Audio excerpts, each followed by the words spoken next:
Square Enix. Square Enix is suspending the sales and delivery of Final Fantasy XIV Starter Edition and Complete Edition because it's doing too well in the companies. Servers can't keep up. The decision applies to both physical and digital versions of the game and will happen in the coming weeks. Fantasy XIV players have been struggling with lengthy queues ever since the Endwalker expansion came out in late November. They still have to wait hours to get into a server and be able to play the game. It's a little inside baseball, but I'm planning a story on the record-breaking online RPG, but can't access the game while this suspension continues. I guess you'll have to find something else to write about over the holiday season. At least I have Deathloop and Metroid Dread to keep me busy. Matt Smith. What happened to the Meta Instagram handle? A motorcycle magazine controlled it for years, until Facebook changed its name. Anadolu Agency via Getty Images. When Facebook decided to change its name, changing its websites, business documents and more, the company didn't control the @Meta handle on Instagram. It belonged to a small Denver-based magazine called Meta. The day of the announcement, the magazine posted a photo of assorted print issues with the caption, "Since 2014, but by the next day, the account had mysteriously vanished. @Meta now hosts all the content from the @Facebook Instagram page, while posts from Meta, the magazine, now appear under the @RedMeta handle. What happened? And doesn't this break Meta's own rules about Instagram handles? Continue reading. Uber will test autonomous food delivery sometime next year. Expect meal kits, not fast food. For now, Uber, an autonomous vehicle company, Motional announced a partnership for autonomous deliveries through Uber Eats. The pilot will launch at some point in early 2022, but it won't offer the full range of Uber Eats options.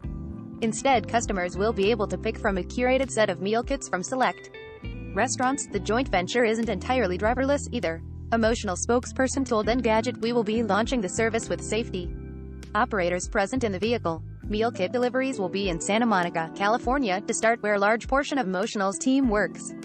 Continue reading. Researchers call new zero-click iPhone exploit incredible and terrifying. Apple has sued the NSO Group over the nation's state-level iMessage attack. Google researchers have described NSO Group's zero-click exploit used to hack Apple devices as incredible and terrifying, calling it one of the most technically sophisticated exploits we've ever seen, on par with attacks from elite nation-state spies. The Project Zero team said it obtained one of NSO's Pegasus exploits from Citizen Lab, which managed to capture it via a targeted Saudi activist. NSO's original exploit required the user to click on a link, but the latest, most sophisticated exploits require no click at all.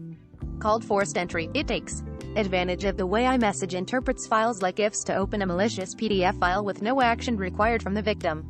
Last month, the U.S. Department of Commerce added NSO Group to its entity list, essentially banning it for use in the U.S.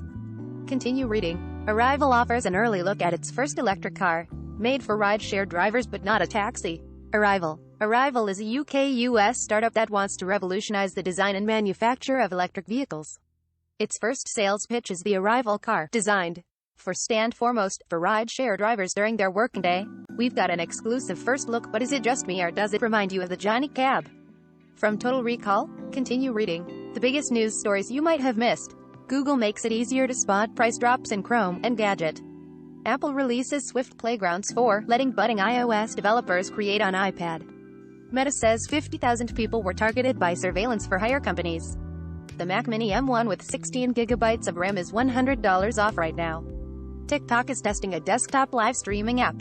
All products recommended by Engadget are selected by our editorial team, independent of our parent company. Some of our stories include affiliate links. If you buy something through one of these links, we may earn an affiliate commission.